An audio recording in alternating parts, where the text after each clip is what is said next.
Let's be real for a second. There is absolutely nothing more soul-crushing than spending hours, maybe even days, crafting the perfect YouTube short. You hit publish, you start refreshing the app, and you're just met with that big, fat 0. It is infuriating. But what if I told you your content probably isn't the problem at all? Okay, let's just get right into it. The reason you're stuck on 0 views isn't because you're shadow banned. That's not really a thing. It's because YouTube's super aggressive anti-spam algorithm has most likely mistaken you for a bot, and it's thrown your channel into what everyone is now calling 0-view jail. So here's the deal. Right now, YouTube is on an absolute mission to purge every last bit of spam from the platform. The system is working overtime, hunting down and shutting down bots. But in this huge cleanup, brand new, legitimate creators, people just like you, are getting caught in the crossfire. Your new channel just looks suspicious to the algorithm, so it gets locked down before you even get a chance to start. Now, what's really fascinating here is how YouTube decides who to trust. It all boils down to this secret internal rating that we'll call your trust score. You can't see this anywhere in your analytics, but it is, without a doubt, the single most important factor determining whether your videos get seen by anyone or if they just die at 0.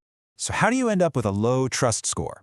Well, the algorithm is basically a detective, and it's looking for some very specific red flags. You've got a brand new account with 0 history, red flag. You haven't verified it with a phone number, big red flag. You suddenly upload a bunch of videos after weeks of being silent, you literally look exactly like a spam bot. Oh, and jumping all over the place with different video topics? Yeah, that just confuses the system and tanks your score. So how do we fix this? Look, you can't just upload a video and pray for the best anymore. You need a real strategy to prove you're a human before you even post. This is what we call the human warm-up plan, and it's your first step to escaping 0-view jail for good. So how do you build up that score? It's a simple 3-step process. First, verify. This is so easy, but adding a phone number or an ID is a massive trust signal to YouTube. Second, engage. For at least 3 to 7 days, do not post anything. Seriously. Instead, act like a regular user. Watch videos in your niche, leave thoughtful comments, subscribe to channels. And that brings us to step 3, train. All that activity is literally teaching the algorithm who your ideal viewer is, so it knows exactly who to show your video to when you finally hit publish. Okay, so you've warmed up your account, your trust score is looking good, and you finally post that first video. Awesome. But you are not out of the woods yet. You've just entered the next critical test, a real make-or-break window of time known as the seed phase. For the first 30 to 60 minutes after you upload, YouTube shows your short to a tiny little seed audience. It's a test.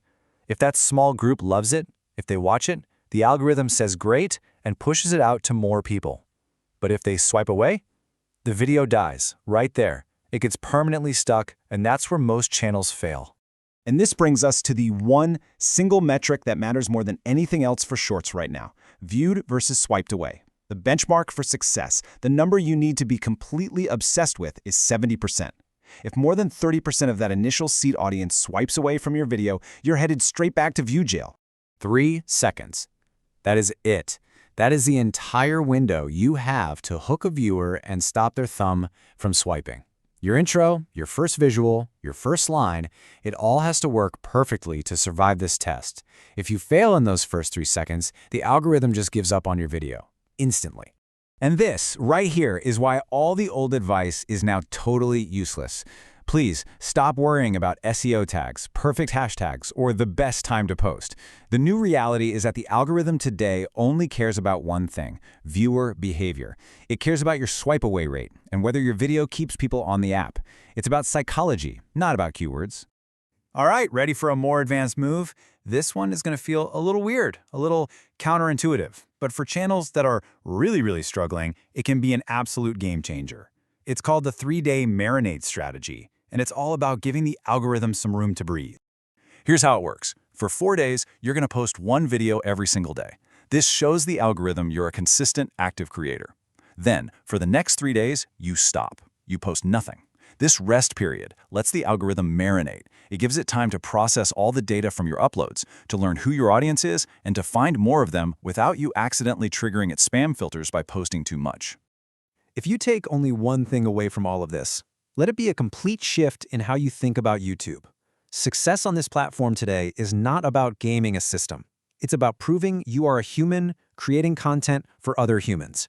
So here it is, your final checklist to break out of jail for good. First, verify your channel. Second, warm up your account. Third, obsess over your first 3 seconds to nail that 70% viewed rate.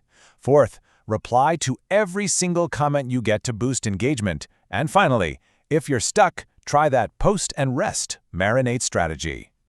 And if you remember nothing else from our time together, remember this one sentence. The algorithm is no longer a search engine that you can trick with keywords. It is an audience simulator. It watches how real people react to your content, and then it tries to find more people who will react in the exact same way. Your job is simply to give it good data to work with. So I'm going to leave you with this one question to guide your entire strategy from this moment on. Look at your content, look at your titles, your intros, and just ask yourself, am I making this for a machine to categorize, or am I making this for a human to feel something? Because honestly, the answer to that